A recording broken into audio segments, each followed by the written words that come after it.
Here is my Pikachu BrickHead, and I had a lot of fun designing this character from Pokemon, Ash's best buddy, Pikachu. And the front's pretty basic, and it was pretty easy. For the legs, you know, they're solid yellow, so I just got a 1x2 brick and put those on the 2x4 plate, which kind of acts as his hips, and then you've got the 4x4 plate at the bottom, which is like the beginning of his stomach or chest, and then you've got the two yellow 1x4 bricks to, you know, he's got a solid yellow chest color. And then the sides, you know, you've got your typical 2x2 plate in yellow, 1x2 tile piece, and then the 1x2 plate with the clip for his hands. But in the back is where I had to get a little more creative and try to think about how I want to do things to create that like lightning bolt tail, as well as the stripes on his back. And the way I did that was I got two 1x1 bricks on the side, and then between those I put a 1x2 brick with studs on the side, and that's where our tail's going to go. But I'll get to that in a little bit. Now, he has two stripes on his back. So to do that, rather than doing a 1x1 brick like I did in the front, I got a 1x4 plate,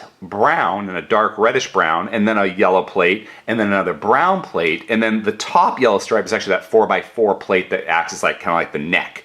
And now back to the tail, we've got these side studs here, but to kind of center my tail, I got a 1x2 jumper plate and just put that on top of those studs so I could have the tail centered. And then Pikachu's tail isn't straight, it's, you know, curved like a lightning bolt to symbolize his electric power. So what I did was, rather than just getting you know, some straight bricks, I got a 1x2 corner plate in brown because the bottom of Pikachu's tail is brown. I just put that corner plate on like this, and now if you look, you're going to see that this is like even, so it can't actually come up anymore with the back because the back's, you know, a 4x4 plate with the tiles on top of that. So on top of this brown corner plate, this brown 1x2 corner plate, I got a yellow 1x2 corner plate, and I just put that.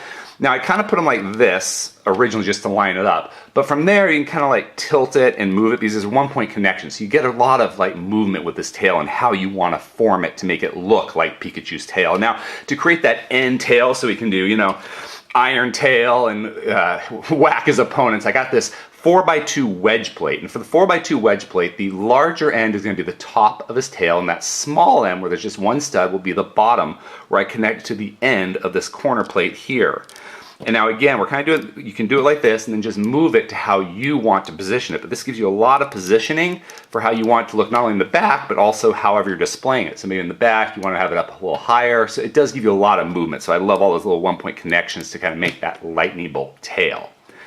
Now onto the head. For the head, the back is flat, as you can see, so this tail can be there, but I actually did do the round sides on the side of his head, much like the Psyduck, because of these little red cheeks. I think those red cheeks are very important to make this Pikachu, and if it's just flat, it's like it's too close to the side, but having these curves here kind of put those red dots a little more in, and I really liked that effect. And so, and of course, you had to put the 1x2 tile in the center to separate those red rosy cheeks. And then we got a typical BrickHead face with the 1x4 plate tile with the side studs and the eyes, and the 2x4 tile for the forehead.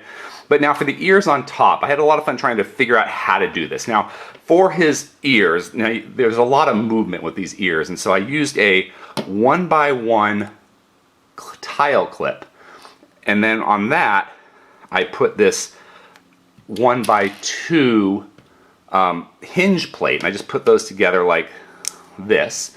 And then on this bottom stud, the inside stud, I got a 1x1 tile piece and just put that right there on the bottom, so I still got this top stud. And on that top stud, I got this curved slope piece, and I put the curved slope piece at the little notched end right there. That notch end goes onto that stud, and it points up and it goes down. This is nice and smooth. And then the reason I use this one point tile clip was because when I put it on, I'm doing it on the second stud back on the outside for the ears. But the reason I got that is because now if you have your ears down, you kind of want those black parts on the top. But if you want Pikachu's ears sticking straight up like that, I think it's better to kind of twist them around and have it look like this with the black on the outside. So it just gives you a lot of mobility and functionality in how you want to pose this BrickHead. Because, you know, that's really what those BrickHeads are. They're more of a display model than anything else. But I really like having the ears kind of crooked and down with the tail slightly exposed. But this is my Pikachu BrickHead. I hope you enjoyed it. I had a lot of fun designing it, and I'm thinking about maybe, down the road, maybe making a female Pikachu with the heart-shaped tail and just kind of playing around with different ways to create the ears and head as well. Just, for options, because that's the great thing about Lego. There's not one way to design anything. You just kind of play around and do what you want to do and what you like. If you enjoyed this video, please subscribe or check out some of our other videos. Until next time, let's keep building together.